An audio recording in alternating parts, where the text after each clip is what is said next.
2,30,00,000 টাকা। 2,50,00,000। আরে কি ব্যাপার, আপনাদের এই অনুষ্ঠানে এ ধরনের লোক কিভাবে আসে? নিলামে এই সকল গাড়ি তুই কিনে নিবি? এই সকল গাড়ির দাম প্রায় 3 কোটি টাকা। আর তুই এত টাকা কখনো স্বপ্নেও দেখেছিস? তোমাকে একটা কথা বলতে ভুলে গেছি। একটা কথা মনে রেখো, ওখানে কামরুল সাহেব নামে একটা লোক আসবে। উনি কিন্তু অনেক বড় মাপের লোক। ওনার সাথে খুব সংযমী হয়ে কথা বলবে, কোনো রকম বেয়াদবি যেন না হয়। আসসালামু আলাইকুম। আপনাদের অবগতির জন্য জানানো যাচ্ছে যে জনাব আলিমুল্লার এই ইয়ার্ডে 10টা পুরাতন গাড়ি আছে, যেটা এখন নিলামে ওঠানো হচ্ছে। বর্তমান বাজার মূল্য হিসাবে এর ভিত্তিমূল্য নির্ধারণ করা হয়েছে 2 কোটি টাকা। আপনারা এখান থেকে বিট শুরু করুন। 2,10,00,000। 2,10,00,000 টাকা। 2,10,00,000 টাকা। 2,10,00,000 টাকা 1। 2,10,00,000 টাকা 2। 2,20,00,000। 2,20,00,000 টাকা।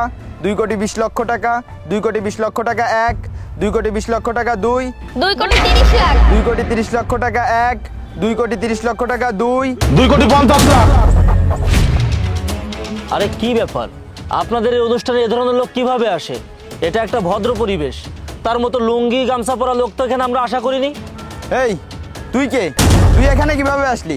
যা, বের হয় এখান থেকে। আরে আপনারা এভাবে কেন কথা বলছেন? আপনারা একটা নিলামের কার্যক্রম শুরু করেছেন আর আমি সেখানে অংশগ্রহণ করার জন্য এসেছি। এত কথা না বলে আপনারা ডাক উঠান। এই ফকির, কি বললি তুই? নিলামে এই সকল গাড়ি তুই কিনে নিবি? এই সকল গাড়ির দাম প্রায় 3 কোটি টাকা।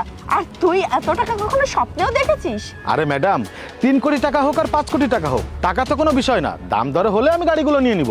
তাছাড়া আপনি শুনলেন না যে আমি এখানে এসে 2,50,00,000 টাকা বিট দিয়েছি? এই পাগল, ফাজলামির একটা লিমিট থাকা দরকার। তোকে বাড়ি থেকে কে বেরোতে দিয়েছে? শোন, এমনি কিন্তু মন মানসিকতা ভালো না। আমাদের কাজ আমাদের করতে দে, তুই এখান থেকে যা। আমি একটা জিনিস বুঝতে পারছি না, আপনারা এমন কেন করছেন? আর আমি তো বারবারই বলছি যে এখানে একটা নিলামের কার্যক্রম হচ্ছে, আমি এখানে অংশগ্রহণ করেছি গাড়িগুলো কেনার জন্য। আমার যদি দাম দরে পছন্দ হয় তাহলে আমি সেখানে সবগুলো গাড়ি নিয়ে নিব। এই ফকির কামলা, তুই যে বললি এইসব পুরাতন গাড়ি কিনবি, আবার তুই 2,50,00,000 টাকা বিটও করলি। তোর কাছে তো মনে হয় না খুঁজলে 250 টাকাও পাওয়া যাবে। দেখুন ভাই, কার ভেতরে কি আছে এটা কিন্তু উপর থেকে দেখে বোঝা যায় না। ঝিনুক দেখতে কিন্তু কালো, কিন্তু ভেতরে কিন্তু ঠিকই উজ্জ্বল মুক্তা থাকে। এই তুই এখানে এসে কিন্তু আমাদের অনেক সময় নষ্ট করে ফেলেছিস। তোর এই পাগলামি মোটেও ভালো লাগছে না। এখনো সময় আছে, তুই এখান থেকে চলে যা। আপনি বললেই তো আমি এখান থেকে চলে যেতে বাধ্য না। আমি এখানে আমার ইচ্ছায় এসেছি, আমার ইচ্ছায় আমি এখান থেকে যাব, তাও এই নিলামের কার্যক্রম শেষ করে। আপনারা আপনাদের কাজ করুন। ভাই, আপনারা আমাদেরকে এখানে সকলকে ডেকেছেন, আপনাদের কথা মতো আমরা এখানে এসেছি, কিন্তু এসে আমরা এসব কি দেখছি? আপনি আগে এই লোকটাকে এখান থেকে বের করুন, তারপরে নিলামের কার্যক্রম শুরু করুন। আরে হ্যাঁ, এই ম্যাডাম তো একদম ঠিক কথা বলেছে। এই রাস্তার পাগল সেই তখন থেকে এসে আমাদেরকে ডিস্টার্ব করছে। আমরা নিহাত ভদ্রলোক এবং শিক্ষিত, তাই এতক্ষণ পর্যন্ত এই পাগলের অগোছলতা আমরা সহ্য করেছি। আমরা কিন্তু আর সহ্য করব না। হয় তাকে এই নিলাম থেকে বের করে দিন, না হলে কিন্তু আমরা কেউ নিলামে থাকবো না। এই আপনারা কি বলেন? হ্যাঁ হ্যাঁ, ঠিক বলেছেন। রাকিব সাহেব, ব্যাপারটা কিন্তু অন্যদিকে চলে যাচ্ছে। শোনেন, এই পাগলকে এখান থেকে বিদায় করতে হবে। হ্যাঁ, আপনি ঠিক কথা বলেছেন, আমি দেখছি। এই ফকির, এতক্ষণ তোর অনেক কথা সহ্য করেছি, এখান থেকে বের হ। এই আপনারা সবাই দাঁড়ান।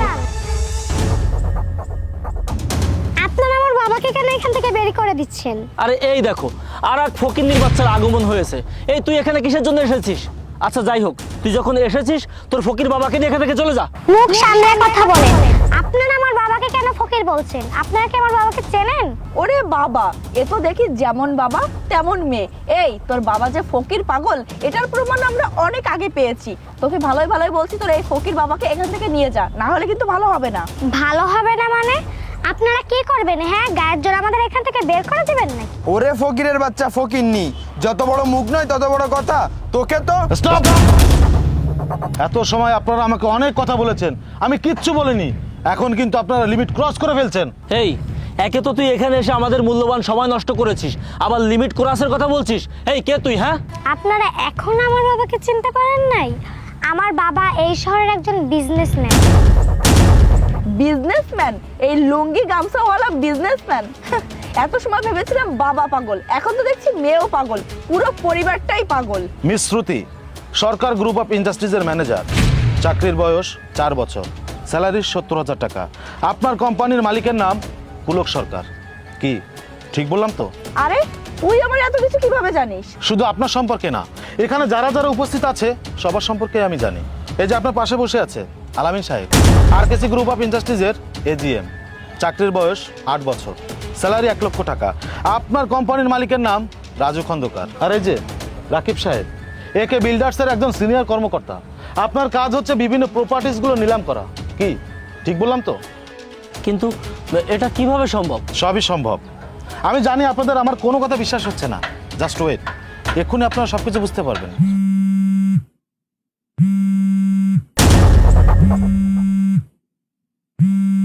কলটা রিসিভ করুন এবং লাউডে দিন।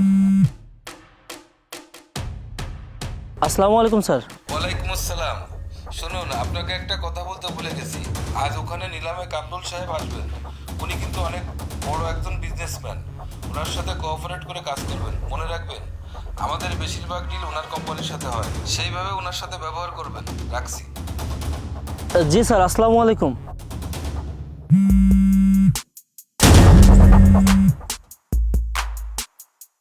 তোমাকে একটা কথা বলতে ভুলে গেছি। তুমি তো নিলামে গেছো, একটা কথা মনে রেখো, ওখানে কামরুল সাহেব নামে একটা লোক আসবে। উনি কিন্তু অনেক বড় মাপের লোক। ওনার সাথে খুব সংযমী হয়ে কথা বলবে, কোনো রকম বেয়াদবি যেন না হয়। কথাটা মাথায় রেখো। সরি স্যার, আপনাকে চিনতে না পেরে আপনার সঙ্গে অনেক খারাপ ব্যবহার করে ফেলেছি, আপনি আমাকে ক্ষমা করে দিন। হ্যাঁ স্যার, আমি আসলে আপনার সাথে দুর্ব্যবহার করে ফেলেছি, আপনি আমাকে ক্ষমা করে দিন। কিন্তু স্যার, আপনি এত বড় একজন বিজনেসম্যান হয়েও এখানে এই পোশাকে কেন আসলেন? তাছাড়া মামুনি এখানে হাতে ব্যাগ নিয়ে এভাবে কেন এসেছে? আসলে আমি একটু দেখতে চাচ্ছিলাম যে একজন মানুষ মানুষকে সম্মান করে নাকি মানুষের পোশাককে সম্মান করে। আমি এখানে না আসলে তো বুঝতেই পারতাম না যে আপনারা মানুষের পোশাক দেখে বিচার করেন। যাই হোক, আর আপনার জন্য কি বললেন? আমার মেয়েকে আমি কেন এখানে আসতে বলেছি? আর এই ব্যাগে কি আছে? আমি আমার মেয়েকে এখানে আসতে বলেছি, আর এই ব্যাগে 3 কোটি টাকা আছে। আমি আপনাদের সকল গাড়ি বিনা নিলামে 3 কোটি টাকা কিনে নিলাম। স্যার, আপনি কি বলছেন স্যার? স্যার, আপনি আসুন, বসুন। কে কোথায় আছিস? স্যারের জন্য নাস্তা কফির ব্যবস্থা কর। থাক আলী সাহেব, আমি এখানে কফি বা নাস্তা করার জন্য আসিনি। আচ্ছা, আপনারা এমন কেন বলুন তো? মানুষকে আপনারা কেন পোশাক দেখে বিচার করেন? একটা মানুষের টাকা পয়সা অর্থ সম্পদ থাকতেই পারে, তার জন্য কি তাকে সবসময় দামি পোশাক পরে থাকতে হবে না? আগে পোশাককে সম্মান নয়, আগে মানুষ হয়ে মানুষকে সম্মান করতে শিখুন, তাহলে দেখবেন সমাজটা কতটা সুন্দর হয়ে গেছে। যাই হোক, আজকে আপনারা প্রত্যেকটা মানুষ এখানে আমার সাথে যে ব্যবহারটা করেছেন, আমি যদি আপনাদের মালিককে এই কথাগুলো জানাই তাহলে কি হবে বুঝতে পারছেন? স্যার, দয়া করে এমনটা করবেন না, তাহলে আমার অনেক বড় ক্ষতি হয়ে যাবে। হ্যাঁ স্যার, আসলে আমরা তো না বুঝে করে ফেলেছি, দয়া করে আপনি আমাদেরকে আরেকটা সুযোগ দিন। থাক, আমার কাছে ক্ষমা চাইতে হবে না। আমি এতটাও নিষ্ঠুর না যে আমি আপনাদের ক্ষতি করব। আমি আপনাদেরকে ক্ষমা করে দিয়েছি, আমি কাউকে কিচ্ছু বলবো না। তবে একটা কথা সবসময় মনে রাখবেন, কাউকে কখনো পোশাক দেখে বিচার করবেন না। মা, টাকাগুলো দেন। আলী সাহেব, আমার ডকুমেন্টসগুলো আমাকে বুঝে দিন। আর এই নিন, এখানে 3 কোটি টাকা আছে, গুনে নিন। সি স্যার, আপনি কি বলছেন? টাকা গুনতে হবে কেন? স্যার, আপনি আসুন, বসুন স্যার।